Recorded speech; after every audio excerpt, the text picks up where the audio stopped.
Hello, word nerds. Welcome to the dictionary, hosted by me, Spencer. Hey, Spencer, how you doing? Hee um, hey, I just looked at my little post-its that say when each episode is supposed to air. This is the post-it that was before I decided to go to 3 times a week, so it's out of date. But I'm recording the episode that was supposed to air yesterday, and yesterday I recorded the episode that was supposed to air the day before, and so these four, if I do four in a row, or yeah, maybe just three in a row here, then I'm like a little one day off. I'm a month. I'm now a month out of whatever that is from where I said I would be, but that's okay because my life has chilled out a little bit. Hey, let's talk about germ words. We got germ words here. First, we have germ cell. 2 words. Cell is C-E-L-L. Noun from 1851. A gamete, as an egg or sperm cell, or one of its antecedent cells. I don't know what one of their antecedent cells is, but basically, these are the things that are like what create a thing. And we had germ a couple episodes ago, and it was like the small mass of living substance. Oh, that's okay. So 1A for germ is a small mass of living substance capable of developing into an organism or one of its parts. And I think an egg or a sperm cell would count as that, right? And it's 1 cell big, not 2 cells, 1 cell big. So it's a germ cell. Okay, let's make a sound effect, I guess, because we got so many germ words. Let's go, what do we do? We just go, yeah. No, I don't know. Let's do brain is not thinking, gross. We'll say that. Germs can be gross. Maybe not all of them, but some of them. Next, we have German. Now, this is Germen, German, noun from 1605. This is archaic. And the synonym, technically 2 of them, it's the 1A and number 2 definitions for the word germ. I just read one of them, and the other one is something that initiates development or serves as an origin. So a German is just a thing, the beginning of a thing. A German of an idea, and I think we were just like, we don't need to say German, we can just say germ. Why do we need the N at the end? Gross. Next we have germ-free. 1 word. Adjective from 1904. Free of microorganisms. The synonym, this is an interesting word that I don't remember, axenic. A-X-E-N-I-C. I'm just going to go back quickly to look up this word. Boy, I would have read this a very long time ago. Axenic. Now, that is not how you are supposed to pronounce it. I am so sorry that I gave you false information. You can pronounce it either azenic or azenic, because sometimes the X sound is a Z sound. But it is just free from other living organisms. That's what it is. From the A prefix plus the Greek word xenos, which means strange. Strange? Did I read that right? Yes. That's interesting. But A might be like opposite, so So germ-free, I mean, it's right there in the word. If you want to be just very clear on what you're trying to say about something that has no microorganisms on it, in it, around it, talking to it, then you would say germ-free. But if you want to sound a little bit fancier, a little bit more scientific-y, then you could use the word azenic. Or just azenic. Okay, am I germ-free? Probably not. I probably got germs. We all got them around. But, do your hand washing, and you'll get rid of a bunch. Gross. Next is I should say that our shoes, the bottoms of our shoes, are not germ-free. You probably want to be taking them off before you walk inside the house. That is what I strongly suggest. Next, we have germicidal. Germicidal, adjective from 1885.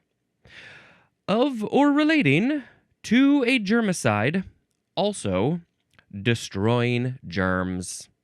Destroying germs. Well, let's talk about the next word. Gross. Germicide. Noun from 1877. An agent that destroys germs. I would like to see maybe a 007 James Bondy type of agent destroying germs. Doom, doom, doom, doom, doom, doom. Nope, that's Mission Impossible. Do-do-do, do-do-do. Either way, you can go on a mission, an impossible mission, to destroy germs because you are a germicide agent. Destroying germs. Here we go. Destroying germs. Gross. Next we have germinability. Germinability? Noun from 1896. The capacity to germinate. Ooh, we're going to see germinate? Yeah, we're going to see germinate here in this episode. But it's basically to create a new thing, to start fresh, right? That's what it's all about. So if you can germinate, you have germinability. Gross. Next is ooh, you can pronounce this 2 or 3 syllables. You can say germinal or germinal, because there's an I in there, germinal. It's like a train terminal, an airport terminal, but it's a germinal. It's interesting that germinal is the first pronunciation, so I guess that one is more common, but I would say germinal. What is it? You are asking. Stop talking about the pronunciation. Just tell us what it is already. It's an adjective from 1808. 1A, being in the earliest stage of development. So, when you are a fetus, a zygote, one of those very, very, very, very, very early stages of development, you are in the germinal stage. You are a germinal living thing because you're still germinating. You're still being created. I think my brain might still be in that earliest stage of development. 1B, the synonyms are creative and productive. Oh, there goes a yawn. Creative and productive is germinal because, I guess it's because you're germinating things, you're creating them, you're thinking of things and producing them, things that had never been created before. You are germinal. You're in your germinal stage, your germinal state. I like that. Whenever I'm creating, I'm going to say, quit talking to me. I'm being germinal or just germinal. Number 2 is of relating to or having the characteristics of a germ cell or early embryo. So what are the characteristics of an early embryo? Maybe butthole. That's what we all start as. That's one of the characteristics of that early thing, or the germ cell. Single cell germinal. I don't know what the other characteristics are. You tell me. Germinally, or germinally, probably. That is an adverb. And yeah, this is just from the word germ. Oh, sorry. I record these in the mornings, and sometimes I just get the yawns. Plus, I'm just doing a lot of talking, and I think just that action just creates a desire to yawn. Okay, moving on to gross. Germinal or germinal vesicle. Noun from circa 1839. It is the enlarged nucleus of the egg before completion of meiosis. Meiosis is that when it's splitting up into lots and lots of cells and starting to grow. The enlarged nucleus of the cell, the egg, before completion of meiosis. So I guess the egg has a nucleus. It has that like brain center kind of thing. And I don't know, are there pictures? Are there pictures online of the germinal vesicle? Let's see what we got. Let's see what. Here we go. I love an autofill once I type in a couple of letters. Is the large prominent nucleus of an immature oocyte, which is the egg cell, arrested in the prophase of meiosis 1. It contains chromatin and nucleolus, signaling that the egg has not yet matured or undergone ovulation. Oh, is this before? There's drawings for sure of this germinal vesicle, but here's a chart. There's the prophase 1, and then the MI spindle assembly, and then the spindle relocation, and then the first polar body extrusion, and then the metaphase 2 arrest, and I don't know, is that all germinal vesicle? There's also pictures, microscopic pictures of an egg, but I don't know, is this after it's been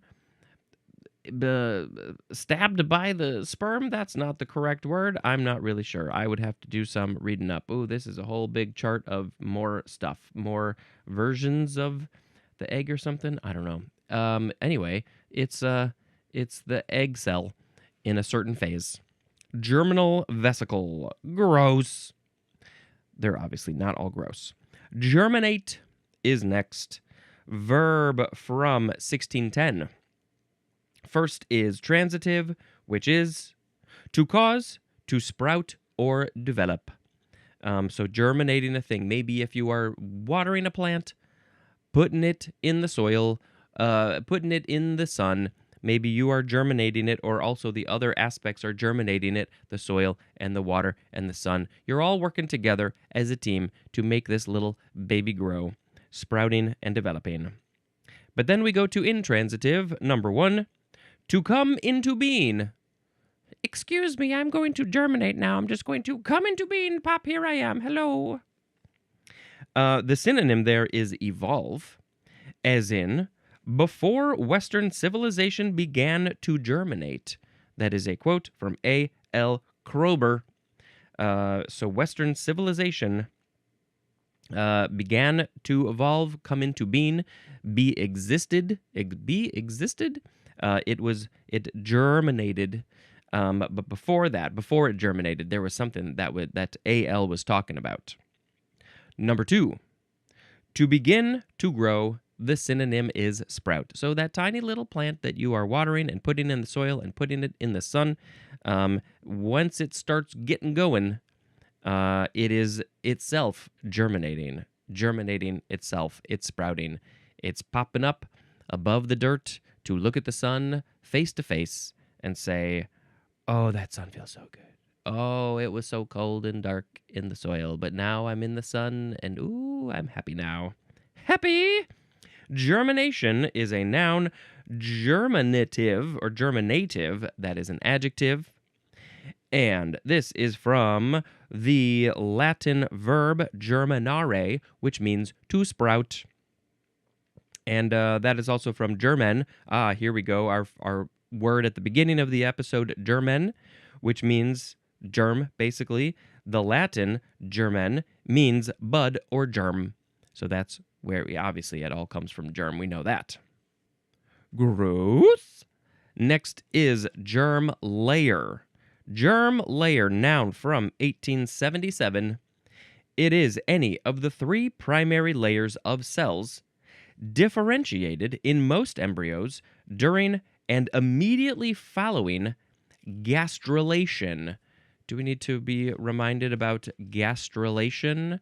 I think it has something to do with the intestinal system, maybe kind of. Let's see, I'm finding there's a lot of gastro words.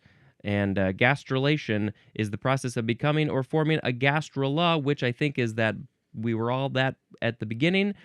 Early metazoan embryo in which the ectoderm, mesoderm, and endoderm are established either by invagination of the blastula to form a multilayered cellular cup with a blastopore opening into the archenteron, or by differentiation of the blastodisc and inward cellular migration.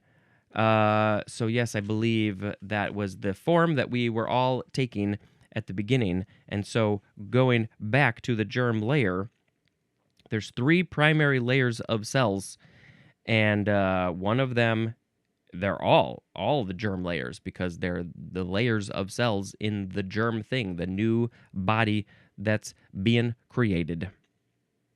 Gross. Germ line is next. Noun. From 1925.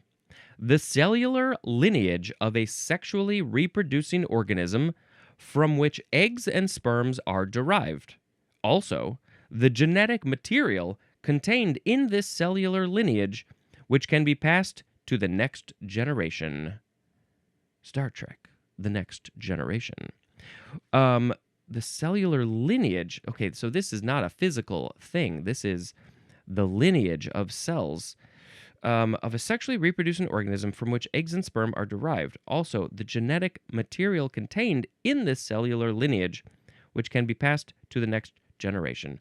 I don't know. I feel like I always need more information because the dictionary can't hold all of the proper information. It's not an encyclopedia. I've said it before and I'll say it again. The lineage of I'm just looking it up. The germline is the lineage of reproductive cells that pass genetic material from one generation to the next. Unlike somatic cells, germline cells are present in the gonads, develop through meiosis, and contain DNA that can be inherited by offspring. There's more that I need, but basically they're the cells that reproduce.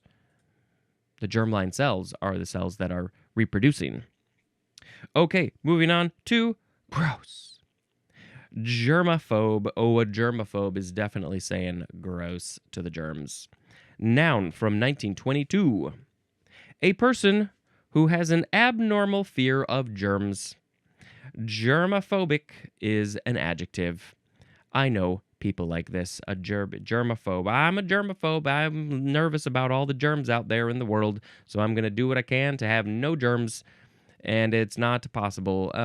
But as I said, I think in the previous episode, it's maybe good to be exposed to lots of different types of germs so you can build up an immunity to them. And so if you're just washing them away all the time or not experiencing them in life, then your immune system is like, I don't know how to deal with those, so I'm going to make you sick because you didn't expose yourself to those germs. Germaphobe. Germaphobe is saying gross. But also, wash your hands. Don't wear shoes or outside clothes on your furniture.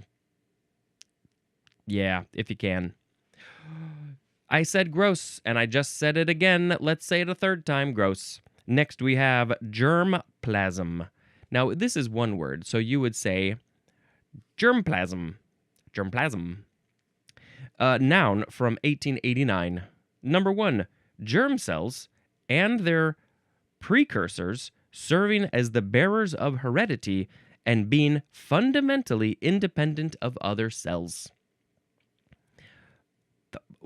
Germ cells and their precursors. What are their precursors? What's before a germ cell? As the bearers of heredity, they hold on to the information that is passed on from one thing to another, the DNA, all of those genes and stuff, and being fundamentally independent of other cells. So are these are basically just germ cells? Could you say the synonym was germ cells? Germplasm. Number 2, the hereditary material of the germ cells, and the synonym is genes. Now this one makes a little bit more sense to me because I think of germplasm. I think of plasm as maybe an ooey gooey substance, not a more solid thing. I think of a cell as a little bit more solid than a plasm. How many plasms are out there? There's ectoplasm. Jesus, let's just look that up. Oh, because we love looking things up. How many plasms are there? No, not psalms, spelled similarly, but I want plasms. Don't you autofill? No, I don't want psalms. I want plasms. Show me plasms, not psalms. There's I think that is that a game? Warframe? Yeah, that looks like a game. No, I don't want. I don't think I'm gonna get this. No, it's giving me a lot of information about Thraxplasm, which obviously is my new name. But no, that's not at all what I want. I mean, I could do. Yeah, it's not gonna give me the information. Thraxplasm and Psalms. That's what the internet wants to give me, but I want plasms. Okay, so basically, germplasm, the stuff, the material that holds on to the DNA, the genes, that's your germplasm, your germplasm. Gross. Next is germ-proof. Adjective from 1879, impervious to the penetration or action of germs. It's like a suit of armor that makes you germ-proof. A bullet-proof jacket, germ-proof jacket, impervious to the penetration. So something is germ-proof. What could possibly be germ-proof? I don't think we are humans as germ-proof as we would like to be. There must be something out there. Maybe there's certain things out there that have a coating that germs can't penetrate. Haha, I am impervious to your germs. Gross. Next is germ theory. Noun from 1870. A theory in medicine. Oh, that's the first part. A theory in medicine. Okay, we're talking about medicine, a theory there. Colon. Infections, contagious diseases, and various other conditions result from the action of microorganisms. And a theory in science is like, yep, that's pretty much a fact. You know, we might get a little bit more information here and there, but we know what's going on now. Before the germ theory came out, before people realized that those types of things were caused by tiny little organisms, they were like, God, we don't know how are these things happening? Are there tiny little people? Humans did not understand why we got sick, how we got sick, all those sorts of things. And then somebody, let's look up germ theory. The germ theory of disease developed in the mid to late 19th century by Louis Pasteur, who I think invented pasteurization, and also Robert Koch. They were like, you know what? We think that there might be tiny little things out there in the world that are making us sick and stuff like that. You know, eventually, around that time, I think we had good enough microscopes to see what was literally going on down there. And they said, you know what? There was also something related to this where they were like, in the hospitals, what if we washed our hands? Oh, wow, what an idea. And then death went down, sickness went down in hospitals during surgeries and stuff. Yeah, let's put this link in the show notes for germ theory of disease, and you can go learn more about that. We were so silly before germ theory. Gross. Next is germ warfare. 2 words, noun from 1938. The use of harmful microorganisms as weapons in war.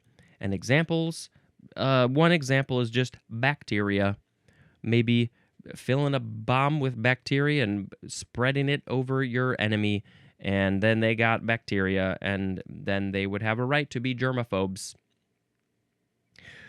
Gross. Germ warfare is gross. I don't like that. Next is our last germ word. It's just germy. Germ with a Y. Adjective from 1912. The definition is just simply full of germs. Ugh. Full of germs. Ugh. Your hands are full of germs because you were playing in the mud in the swamp and the gross things. That's what a germaphobe would say. Also, you could say our gonads are germy because they are full of germ cells. I think that is a perfectly accurate thing to say. Germy. Germy. Okay, moving on to gross. Geront. This is a prefix. It's also geronto. And it is where that's a lot of etymology. It means aged one or old age, as in the example, gerontology, which we're going to see in the next episode. So it's all about being old and aged and having lots of years under your belt. So, yes, etymology. This is from the Greek geronto, geron specifically, which means old man, akin to the Greek geros, which means old age. Also, from the Sanskrit, jarati, which means he grows old. So we see Sanskrit every once in a while. So did Greek partially come from Sanskrit? Why do we see a connection from Greek and Sanskrit? So he grows old. That's the Sanskrit word jarati. So yes, it's all about just getting old. I'm geronting. No. I mean, yes, but I don't think that's a word. Moving on to more geront words. Gross. Gerontic, adjective from 1885. Of or relating to decadence or old age. Those are a little bit different. I guess there's probably a definition about decadence that's maybe somehow related to being old or living, maybe living a decadent life. Maybe you get to live a decadent life when you're old. Hopefully, not everybody gets to. So gerontic. Maybe you are eating a tasty cream-filled chocolate donut, which is very decadent. So you would be very gerontic. That's a gerontic donut. But mostly, I think we're talking about old age here. They're so gerontic, using a cane.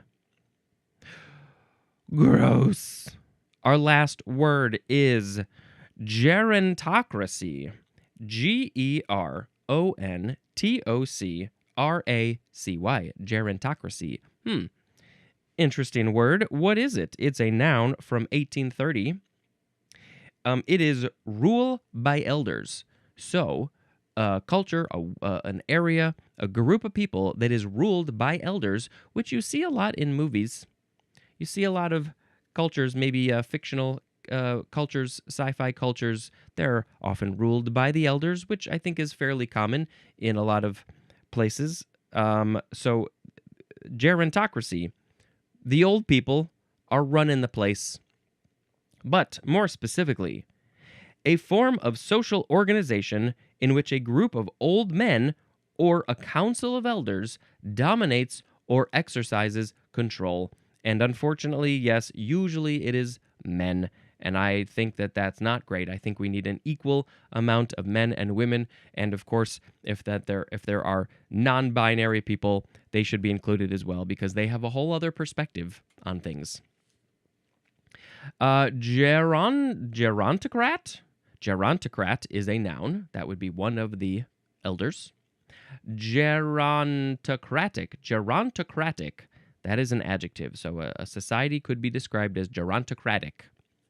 I wonder how common that is. All right, let's see. What do I see? I see that it is time for the word of the episode. Look at my watch. Oh yes, word of the episode time. We had today germ cell, German, germ-free, germicidal, germicide, germinability, germinal vesicle, germinate, germ layer, germ line, germaphobe, germplasm, germ-proof, germ theory, germ warfare, germy, geront, gerontic, and gerontocracy. Well, I am a little bit torn between germplasm and germ theory. Germ theory is pretty great. Germ theory is pretty great. We understand that germs are causing our diseases and stuff. I don't like this at all. If it weren't for germ theory, we wouldn't know about germs. If it weren't for germ theory, we wouldn't be washing our hands. Boop. Germplasm. I just wanted to say it one more time. All right. Movie time. Here we go. Let's do another couple of movies. The next one I watched was, oh boy, this was a rough one. Cue the Winged Serpent. I learned about this movie a while back, and I knew that there was some stop motion animation, and was very curious about that because I have always loved animation in general, especially that kind of animation. And oh, I had high hopes. A big old sort of lizard dragon flying thing is attacking a city. They did this on How Did This Get Made? Podcast about bad movies, and I was like, oh, I want to wait to listen to that episode until I watch the movie. And I think maybe I listened to it first and then I watched the movie, or maybe it was the other way around. I think maybe I watched it first. And it's a rough one for real. I mean, it's fun to make fun of. It's ridiculous, and it was not quite what I expected, to say the least. So it was disappointing, but it's still fun to watch, especially if you get a group of friends. Maybe have some substances if you're into that sort of thing. That would be probably a fun way to watch it. Hopefully. Okay, that was Q, the Winged Serpent. And then we watched Father, Mother, Sister, Brother. And I believe, if I'm remembering correctly, this was the new Jarmusch movie. And, I don't know how much I want to say. But I liked it, and it's very much worth a watch. And yes, has a really great cast. Basically, it's told in 3 stories, and that's kind of all I want to say. Yeah, I think so. Watch it. Watch Father, Mother, Sister, Brother. It's funny, it's heartwarming, heart-wrenching, and yes, very good. Okay, that's it. Those are all of the movies and words that I'm going to tell you about today. You don't get any more from me. You got to wait until the next episode, which is, if it's the future, then maybe it's right now. This has been Spencer, dispensing information. Goodbye.